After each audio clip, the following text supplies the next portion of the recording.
Hello everyone, welcome back to my channel. Today we are starting with the next topic of chapter theory of supply, that is determinants or factor affecting supply. So these are the certain factors. Actually we can't say these are the individual factors. I have written these factors for you, but some of the factors are related to market supply also. So if in exam it will come to you explain the determinants or the factors affecting supply, we can write any factor. Clear? Any factor can be explained. So let me start with this. First one is own price of a commodity. Commodity का अपना price कैसे supply की जो हमारी supply है उसे किस तरीके से अफेक्ट कर रहा है कि कम या ज़्यादा कैसे होगी, उसे किस तरीके से अफेक्ट कर रहा है. कमोडिटी का अपना प्राइस ही अफेक्ट करता है. हम वन बाय वन एक्सप्लेन करेंगे इसे. पहले हम देख लेते हैं कि हमारे पास कौन कौन से फैक्टर्स हैं. On price of commodity, price of related goods, cost of factor inputs, state of technology, goal of the firm and expectations. These points we will discuss today, right? So let me start with the first, own price of a commodity. Commodity का अपना price product की supply को affect करता है. अब बेटा एक चीज़ हमने इंपॉर्टेंट जो है की थी कि जब हमने थ्योरी वाला चैप्टर किया था प्रोड्यूसर के पॉइंट ऑफ व्यू से सोचा था या कंज्यूमर के पॉइंट ऑफ व्यू से. कंज्यूमर के पॉइंट ऑफ व्यू से सोचा था ऑब्वियसली. तो अब यहाँ सप्लाई की बात हो रही है तो हम प्रोड्यूसर के पॉइंट ऑफ व्यू से सोच रहे हैं. तो कमोडिटी का अपना प्राइस सप्लाई को किस तरीके से इफेक्ट करेगा, हमें ये माइंड में सोचना है कि सप्लायर है, मैं एक सप्लायर हूँ. अगर प्रोडक्ट मार्केट में महंगा बिकेगा, तो ऑब्वियसली मैं सप्लाई ज़्यादा करूँगी एज अ प्रोड्यूसर. लेकिन अगर मेरा प्रोडक्ट मार्केट में सस्ता जा रहा है तो मैं भी सप्लाई अपनी कम कर दूँगी, क्योंकि हम पहले डिस्कस कर चुके हैं, क्योंकि हमारा मोटिव क्या है, प्रॉफिट कमाना. प्रॉफिट के लिए काम करता है भाई एक प्रोड्यूसर. तो अगर मेरी कोई इंडस्ट्री या कोई कंपनी है जहाँ मेरी प्रोडक्शन का काम होता है, तो ऑब्वियसली अगर मेरा प्रोडक्ट मार्केट में महंगा बिकेगा तो मैं उसे ज़्यादा सप्लाई करूँगी मार्केट में. अगर वो सस्ता बिक रहा है तो उसकी सप्लाई भी कम हो जाएगी. Clear? If price will rise there will be more supply. If price will less, there will be less supply. That is the positive relation it shows. Positive relation between on price of the commodity and quantity supplied. Right? Let's move to the second point now. Price of related goods. Price of related goods means जो एक दूसरे से जुड़े हुए हैं, जिनको हम एक साथ लेते हैं. ठीक है, या हम एक की बजाय दूसरे को ले सकते हैं, एक दूसरे से जुड़े हुए हैं जो. So this is an example of substitute good, pen and pencil. हम एक का प्राइस ले रहे हैं, एक की हमने क्वांटिटी सप्लाइड ले ली. पेन के प्राइस की बात हो रही है, क्वांटिटी सप्लाइड हम पेंसिल की ले रहे हैं. तो अगर पेन का प्राइस ज़्यादा हो जाता है, अगर पेन मार्केट में महंगा मिलेगा तो ऑब्वियसली पेन की डिमांड यानी पेन की सप्लाई कम हो जाएगी. पेन की डिमांड कम होगी या हम कहें पेन की सप्लाई कम हो जाएगी. राइट? डिमांड के पॉइंट ऑफ व्यू से जो तो सप्लाई हमारी क्या हो रहा है, डिमांड के पॉइंट ऑफ व्यू से सोचें तो क्या होगा कि डिमांड तो भाई कम हो जाएगी. लेकिन अगर हम सप्लायर के पॉइंट ऑफ व्यू से सोचें, अगर वो पेन महंगा मिल रहा है तो पेन की सप्लाई भी ज़्यादा करेगा. पेन की सप्लाई ज़्यादा होगी तो पेंसिल की डिमांड या हम कहीं सप्लाई कम हो जाएगी, है ना. डिमांड तो बढ़ेगी लेकिन सप्लाई क्या होगी, वो कम हो जाएगी. मैं क्लियर करती हूँ बेटा, मैं डिमांड और सप्लाई दोनों को दिमाग में लेके चल रही हूँ आप लोगों के लिए, ताकि कन्फ्यूज़न जो क्रिएट मैं आपके माइंड में कर रही हूँ वो अच्छे से ही हो जाए तो बेटर है, हम डिमांड और सप्लाई का डिफरेंस क्लियर कर सकें. मैं रिपीट करती हूँ इस पॉइंट को. हम डिमांड के पॉइंट ऑफ व्यू से अगर करते हैं बेटा, देखो अगर पेन मार्केट में महंगा मिलेगा तो ऑब्वियसली उसकी डिमांड मैं कम करूँगी. लेकिन अगर सप्लायर के पॉइंट ऑफ व्यू से सोचूँ तो अगर पेन मार्केट में महंगा है तो मैं पेन की सप्लाई ही बढ़ाऊँगी. तो पेन की सप्लाई ज़्यादा है तो पेंसिल की कम हो जाएगी. राइट? मैं मार्केट में पेन का फ़्लो ज़्यादा करूँगी, पेंसिल का फ़्लो कम हो जाएगा. पेंसिल मार्केट में कम सेल की जाएंगी. लेकिन अगर पेन सस्ते हो जाते हैं तो ऑब्वियसली पेन की सप्लाई भी प्रोड्यूसर कम कर देगा, तो पेंसिल की बढ़ा देगा कि भाई पेन में तो प्रॉफिट हो नहीं रहा तो पेंसिल से ही कमा लूँ. ऐसे ही होता है ना. प्रोड्यूसर क्या करता है, जब एक चीज़ में प्रॉफिट कम होने लगता है तो दूसरी चीज़ की तरफ शिफ्ट हो जाता है. तो ऐसे ही यहाँ हो रहा है, जब पेन मार्केट में महंगा बिक रहा है तो पेंसिल की सप्लाई कम करी जा रही है और पेन की ही बढ़ाई जा रही है. जब मार्केट में पेन सस्ता हो गया तो पेन की सप्लाई को कम कर दिया गया और पेंसिल की सप्लाई को बढ़ा दिया गया. Clear this point? That is it shows negative, or we can say inverse relationship between price and quantity supplied of another good, right? Now move to the third point, that is cost of factors. cost of factors means जिन चीज़ों को use कर रहे हैं हम, जो हमारी लागत आती है प्रोडक्शन के, हमारी प्रोडक्शन के अंदर। अब कॉस्ट ऑफ फैक्टर और क्वांटिटी सप्लाइड का कैसा रिलेशन है?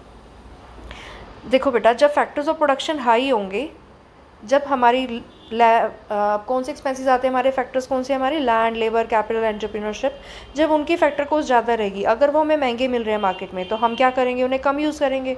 कम यूज़ करेंगे, प्रोडक्शन कम होगी, प्रोडक्शन कम होगी तो सप्लाई कम होगी। अब प्रोड्यूसर का मुँह सूज जाएगा, फ़ायदा नहीं हो रहा, क्या करे, सप्लाई कम करेगा क्योंकि प्रोडक्शन नहीं है। और जब मार्केट के अंदर ये कॉस्ट ऑफ प्रोडक्शन, हमारे जो फैक्टर इनपुट्स हैं वो सस्ते मिलेंगे, तो ऑब्वियसली हम प्रोडक्शन बढ़ा देंगे, प्रोडक्शन बढ़ेगी तो सप्लाई बढ़ेगी, सप्लाई बढ़ेगी तो मार्केट की सप्लाई बढ़ जाएगी, टोटल मार्केट सप्लाई बढ़ जाएगी ना। अगर इंडिविजुअल्स का टोटल करें तो market supply will rise.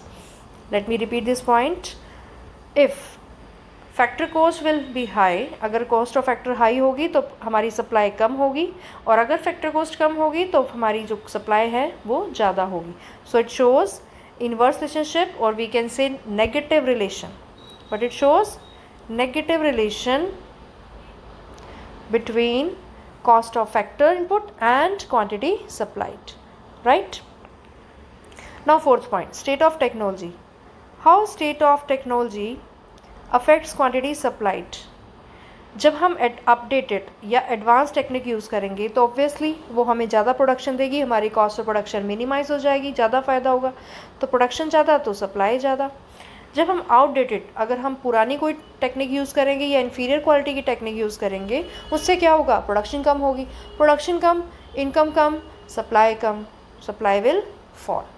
So it shows जब हम अपडेटेड टेक्निक यूज़ करते हैं, अच्छी टेक्निक यूज़ करते हैं, तो प्रोडक्शन बढ़ती है तो सप्लाई भी बढ़ती है। जब हम पुरानी कोई बेकार सी इन्फीरियर टेक्निक यूज़ करेंगे, आउटडेटेड यूज़ करेंगे, तो क्या होगा, प्रोडक्शन घटेगी, उससे लागत ज़्यादा बढ़ेगी, तो ऑब्वियसली हम सप्लाई मार्केट में कम करेंगे। That is the relation between state of technology and quantity supplied. Now the next point, government policy.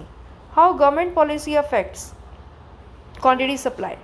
अब गवर्नमेंट पॉलिसी क्या है, टैक्स लगाना और सब्सिडीज़ देना। अगर गवर्नमेंट हमारे ऊपर ज़्यादा टैक्स लगा रही है हमारी प्रोडक्शन पे, तो प्रोडक्शन हम क्या करेंगे, कम कर देंगे, प्रोडक्शन कम होगी तो सप्लाई भी मार्केट में कम होगी। अगर गवर्नमेंट हमारे ऊपर कम टैक्स लगा रही है, लेस टैक्स चार्ज कर रही है हमारी प्रोडक्शन पे, तो हम क्या करेंगे, प्रोडक्शन बढ़ा देंगे, प्रोडक्शन बढ़ेगी, एम्प्लॉयमेंट जनरेट होगा, लोगों को फ़ायदा होगा, तो सप्लाई ऑटोमेटिकली बढ़ जाएगी। Clear? So what it shows, if tax is high, quantity supplied will be less. If tax is less, quantity supplied will be more. So it shows negative relation. What it shows? Negative relation between tax and quantity supplied. Clear? Negative relation. Now, next is goal of the firm. अब firm का गोल क्या है? Firm के दो गोल हो सकते हैं, profit कमाना या सेल्स को मैक्सिमाइज करना। भाई बेटा देखो, जब प्रॉफिट कमाना गोल होगा एक फर्म का, तो उसका मोटिव सिर्फ प्रॉफिट की तरफ रहेगा। वो कहेगा कि मैं तो महंगा ही बेचूंगा मार्केट में, चाहे थोड़ा बेचूंगा, यानी वो मार्केट से क्या चाह रहा है, हाई प्राइस लेना और कम सप्लाई करके, राइट। जब उसका मोटिव प्रॉफिट मैक्सिमाइज होगा तो वो मार्केट में कम सप्लाई करेगा। वो कहता है कि मैं ज़्यादा प्राइस पे कम सप्लाई करूँगा, ज़्यादा प्रॉफिट कमाना मेरा मोटिव है। लेकिन जब उसका मोटिव चेंज होकर सेल्स की तरफ आता है, सेल्स को मैक्सिमाइज करना है, तो वो कहता है कि मैं कम बेच लूँगा, सस्ते पे बेचूँगा लेकिन ज़्यादा बेचूँगा।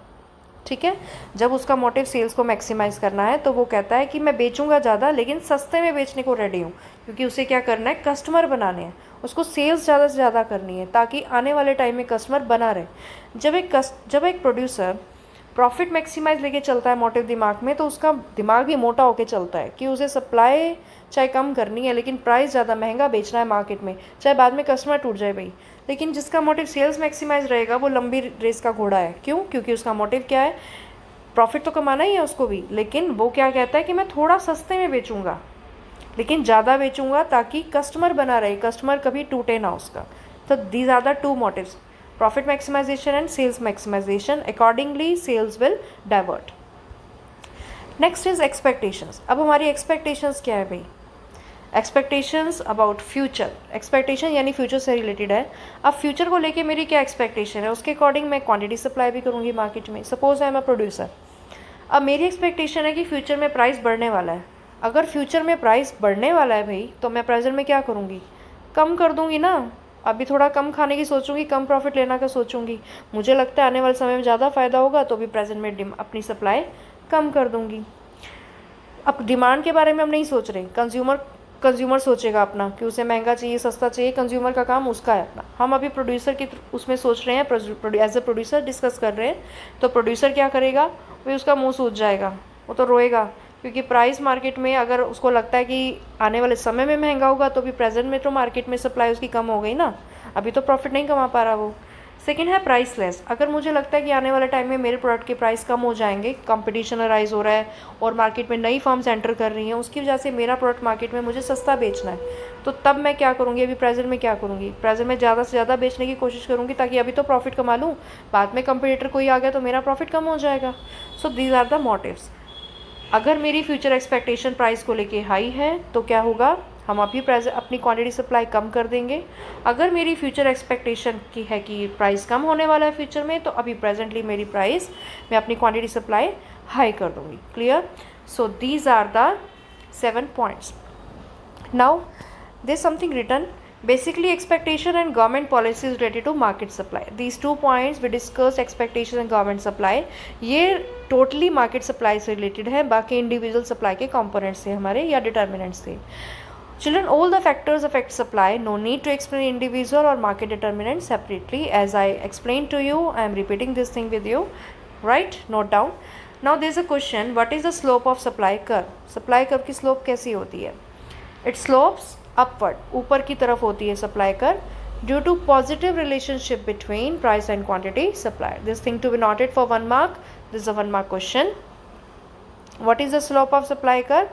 It slopes upward due to positive relationship between price and quantity supplied. Clear? With this topic is completed here. Stay connected. We will discuss next topic in the next lecture. Thank you. Have a nice day ahead.